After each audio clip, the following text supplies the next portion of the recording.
இல்லைங்க. வாழ்க்கையில் ஒன்று அம்மா தம்பி மாதிரி அக்கா மாதிரி எல்லாம் ஒரே குடும்பமாக இருக்கும்.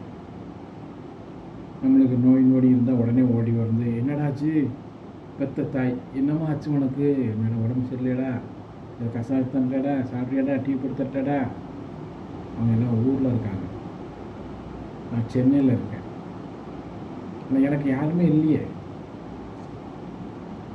ரொம்ப அப்படியே மனசு வேதனையாக இருக்கு. எனக்கு ஒரு பொண்டாட்டி இருக்கா, அவங்க அம்மா வீட்டில் தான் எப்பவுமே இருப்பாள். என் உடம்பு சரியில்லைம்மா இங்கே வா அப்படின்னு. எங்கள் அம்மாவுக்கு உடம்பு சரியில்லை, அவங்கள ஆஸ்பத்திரி கூப்பிட்டு போகணும். சரி ஓகே.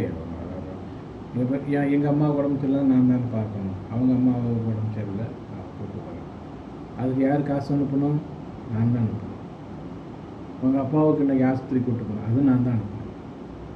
உன் தம்பிக்கு காலேஜ் ஃபீஸ் கட்டணும், நான் தான் கட்டணும்.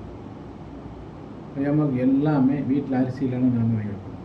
பாத்ரூம் ரிப்பேர்னால் நான் தான் வாங்கி கொடுக்கணும். நீ என் வீட்டில் இருந்துக்கிட்டு என்னன்னாலும் பண்ணலாம், நீ அங்கே இருந்துட்டு கேட்டால் எனக்கு எப்படி இருக்கும்? ரொம்ப மனசு வேதனையாக இருக்குங்க எனக்கு. மணி எத்தனை இருக்கும்? 11:19.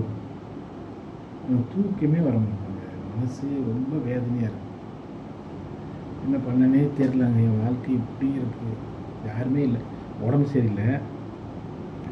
நம்ம எந்திரிச்சு ஒரு சில வெண்ணி போடணும், அது ஒரு மாதிரியாக இருக்குது, ஒரு டயர்டாக இருக்குது. தனிமையில் தானே இருக்கிறேன், யாருமே இல்லையே. அப்படி ரொம்ப மனசு வேதனையாக, அதாவது என்ன சொல்கிறது, டென்ஷன் ஆகுது.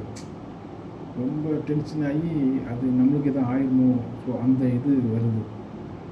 ரொம்ப மனசு வேதனையாக இருக்குங்க.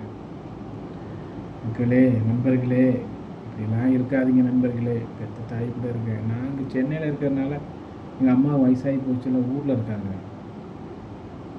கல்யாணம் முடிங்க, ஆனால் வந்து கொஞ்சம் வில்லேஜ் பொண்ணை பார்த்து முடிங்க. இப்போ சென்னை பொண்ணை முடிச்சதுனால தானே எனக்கு ரொம்ப பெரிய பிரச்சனையாக இருக்குது. வரமுடிக்கா வீட்டுக்கு 8 மாதம் ஆச்சு வீட்டுக்கு வந்து. நான் தான் அங்கே போகிறேன். 8 மாதம் ஆச்சு வீட்டுக்கு இங்கே வந்து. ரொம்ப கஷ்டமாக இருக்குது நண்பர்களே. அங்கே அவங்க வீட்டுக்கு தான் நான் போகிறேன். என்ன தான் அங்கே கட்டி கொடுத்துருக்கா, இல்லை அவளை அங்கே கட்டி கொடுத்துருக்கான்னு தெரியல. ரொம்ப மனசு வேதனையாக இருக்குது நண்பர்களே. கல்யாணம் முடிங்க, பார்த்து கல்யாணம் முடிங்க. அம்மாவும் அப்பாவும் எல்லாம் பார்க்குற மாதிரி ஒரு பொண்ணை பார்த்து தேர்ந்தெடுத்து கல்யாணம் முடிங்க.